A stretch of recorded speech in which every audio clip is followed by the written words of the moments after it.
Welcome to rSlash Relationships, where OP discovers that her boyfriend is a criminal. Our next Reddit post is from Inside Camp. I'm a 24-year-old woman, and my 32-year-old boyfriend told me he was a doctor. I walked in on him behind the counter at Taco Bell. I met him on an app 3 months ago. He said that he was a doctor and that he did his undergrad in biology at an Ivy League school. Everything was going great. The intercourse was fantastic, and he was very romantic, although he didn't like to spend a lot of money on me. Last night, I just happened to walk into a Taco Bell and saw him working there behind the counter. We looked at each other, and I went up and ordered without addressing him. Then I went home to process what I'd seen. I tried calling him today, but he wouldn't answer. How could he lie to me like this? Do men do this often? I'm in absolute shock. Should I forgive him for lying and move on with the relationship, or should I dump him?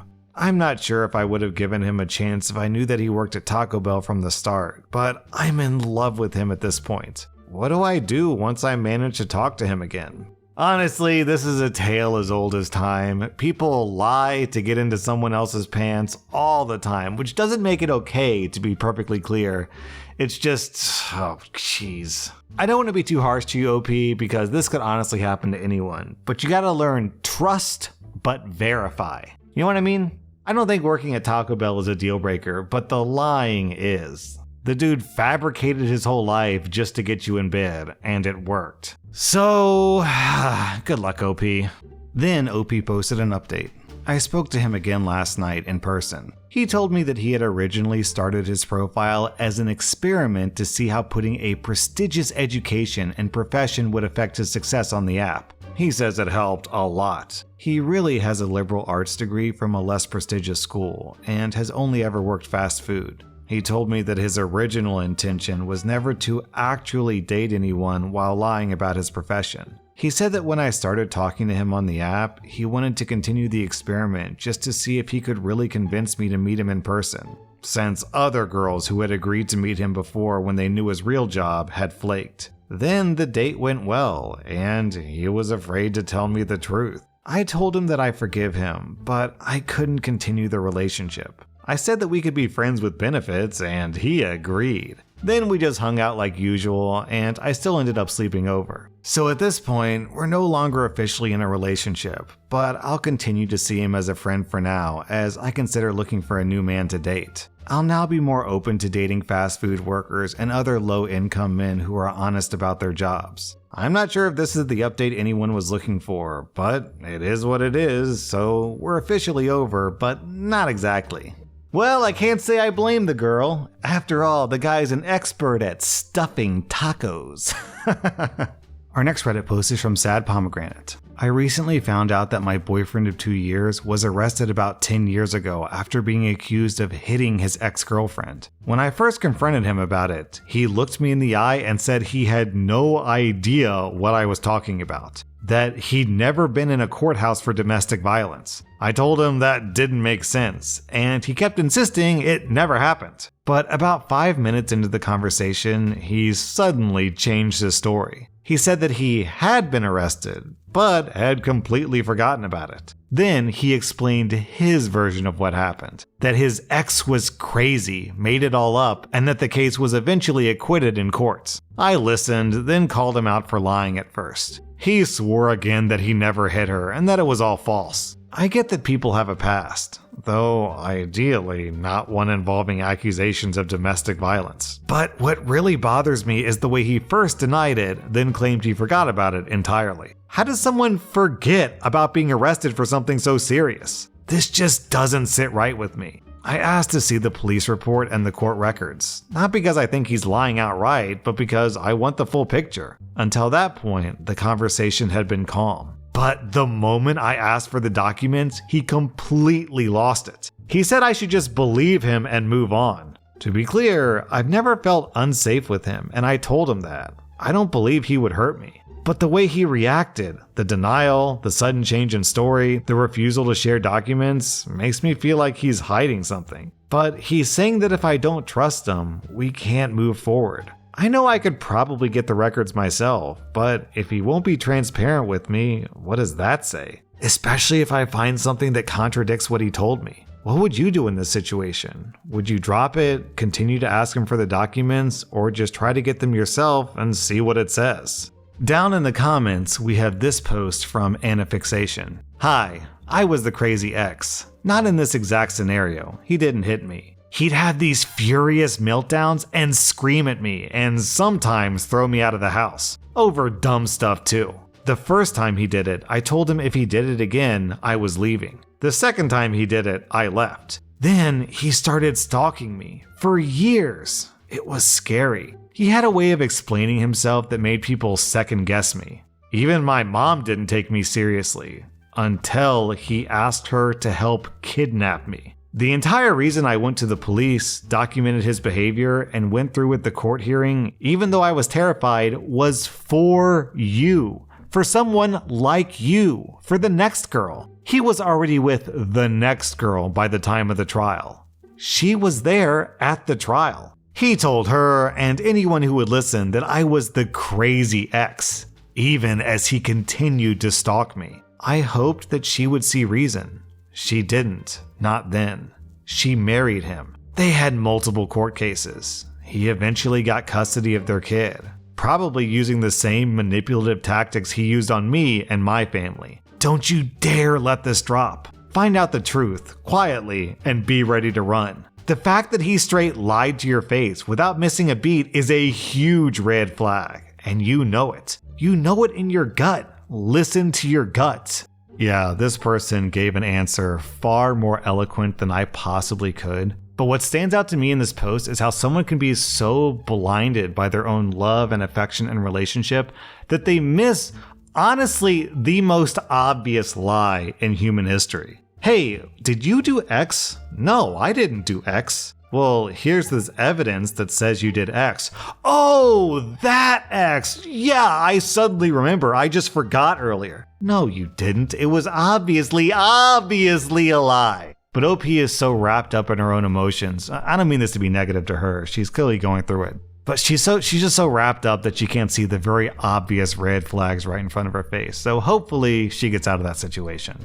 Our next Reddit post is from Throwaway again. I'm a 38-year-old man, and I'm considering divorce with my wife, who's 33, because of this past weekend. My wife and I have been married for 7 years and have 3 kids. After the second child, she had postpartum depression. It was so tough that it led to her having to leave her career and me taking on all financial responsibilities. I recommended we try couples counseling, which totally backfired. Rather than focus on how we can improve, it was heavily focused on the initial root of the relationship, which included me dating multiple women when we first started. This was known, but caused insecurity and a lack of trust at the core level. I understood the therapist's intent to get to the core of our relationship issues, but I felt the sessions were focused on my issues rather than our issues. Even my wife would say out loud when hitting in, "Time for us to go find out how messed up you are." I could laugh, but she acted like the weight of the relationship's issues were on me. So postpartum, my wife was sleeping in, and I was feeding our kids, cleaning, and working, and spending an hour every 2 weeks getting torn apart by a therapist. My wife was doing little to support our relationship and our family. Okay, so that was 3 years ago. We made it through this bump by instilling date nights. Every week we have a babysitter and a date night. Also, we started being intimate more. That genuinely helped. She still doesn't clean, cook, or help with chores. And these are small things, but it obviously continues to bother me. We had another kid 1.5 years ago. Last week, she realized that she missed her period. On Saturday, she took a pregnancy test. An old one we had lying around, and it showed a faint line. She still went out for drinks that night with friends. We were like, man, you might be pregnant. Hooray? Mostly hooray? Kind of anxiety inducing. Sunday morning, I buy her 2 pregnancy tests. I went out for it. I think that's an important note. I was the one that bought them and was anxious about it. She does the tests and the line shows up stronger. Crazy. She's pregnant. She had plans for brunch, noon. She doesn't cancel. She goes out and drinks the whole time and doesn't come home until dinner time, smashed on martinis. Without me, by the way. I'm watching the kids. She's maybe 4 to 5 weeks pregnant. Who knows? I've been working in an office since Tuesday, but on Monday she told me she was scared. I told her that's fair. I'm scared too, but we'll make it work. Then we had dinner last night, and she was giving me flack the whole time about how mad she is and that she's pregnant. She wasn't on birth control. We didn't plan for this. But I think rather than just directly say, let's get an abortion, she's just casually trying to cause a miscarriage. I've kind of evolved from being upset to being kind of furious and started reaching out to divorce lawyers today while at work. Do you recommend a divorce? Yeah, I do. Even outside the baby issues, this is a screwed up marriage. It genuinely doesn't seem like either one of you love each other or are compatible on any level. OP is clearly unwilling to accept the fact that he caused the majority of the relationship's issues early on, which are probably still affecting them to this day, and the wife is out drinking with a baby in her belly. And then both of you are passionately hugging without protection, and then, huh? What? Pregnant? How did that happen? There's literally only one way on earth to get pregnant, which is to have unprotected intercourse, and that's what we were doing, and she got pregnant? How could this be? You morons. You stupid. You idiots. How do you think it happened? By doing the one thing you have to do to make it happen? Yo, this is like someone holding a lighter to a firework and being like, oh man, I don't understand. How did these fireworks keep going off? So weird. You two both do not seem like very good people. OP, please get a vasectomy. I feel really sorry for these kids, especially if the newest one gets born with fetal alcohol syndrome. Our next Reddit post is from Temporary Headache. My wife and I, who are both 38, have been married for about 12 years and have 2 kids in elementary school. She's the love of my life, and everything you read below should be rooted in the fact that I love her and I'm trying to be a good husband to her. So basically, I pulled an Abed from Community. I started becoming concerned that my wife was bipolar because she would sometimes be extremely energetic and fun and sexual and just kind of was this force to be reckoned with. Other times, she would become so argumentative and standoffish and unstable, but also withdrawn and depressed that I worried she might do something to hurt herself. She always chalked it up to depression symptoms. I love her so much, and it was obviously not fun for me to become her figurative punching bag, but I always had hope because of the other person she could be. So, in a moment of frustration, after she accused me of something that wasn't happening, I decided I was going to track some of her behaviors for a year to see if I could learn anything that might help, and to make sure that I wasn't making this up. I didn't want a gotcha moment. I just wanted to see if I really was remembering things inaccurately because I felt like I knew what was going on, but the gaslighting about my memory was effective. As I've alluded to, I basically ended up tracking her menstrual cycle. From the time her period ends until maybe 10 days after, our average intercourse frequency is daily and hot. She gets a lot accomplished, and if anything, she's too ambitious about the number of projects she takes on. House projects, volunteering stuff, visiting a friend who's lonely, organizing family outings to extend family events. It's like she has more energy than time to accomplish everything she wants to do. She's a wonderful wife and mother, showing lots of love and affection. I'd marry that woman twice. For the other 20 days a month, we have a sexless marriage. She's kind of just getting by emotionally at best. She works out less and she's moodier. In the weeks leading up to her period, she's borderline abusive. I try to get the kids out of the house as much as possible so they have fewer hours with her and generally just stay away from her. If she was always that person, I'd divorce her. But I know that it's just cyclical now. Knowing about how she changes through a 30-day cycle has made me a better husband and better at anticipating her needs.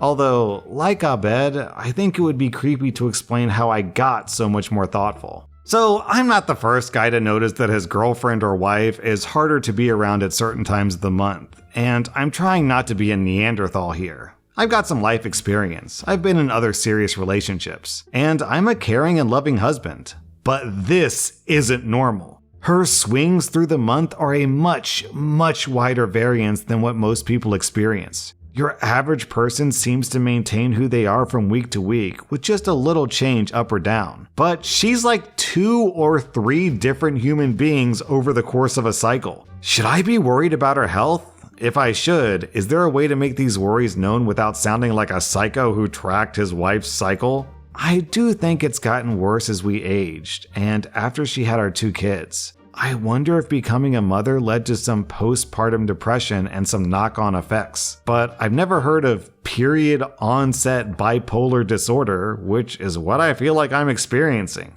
How can I take this random information I know and be the most helpful and least off-putting about what I know? Well, I can tell you this much, OP. Be careful about when you have this conversation with your wife. That much is obvious. Down in the comments, people are saying this is PMDD, which is actually a fairly serious medical condition because it can lead to some chemical imbalances that can cause cancer and just, in general, make your life miserable. So hopefully OP is able to send this advice over to his wife and improve everybody's lives.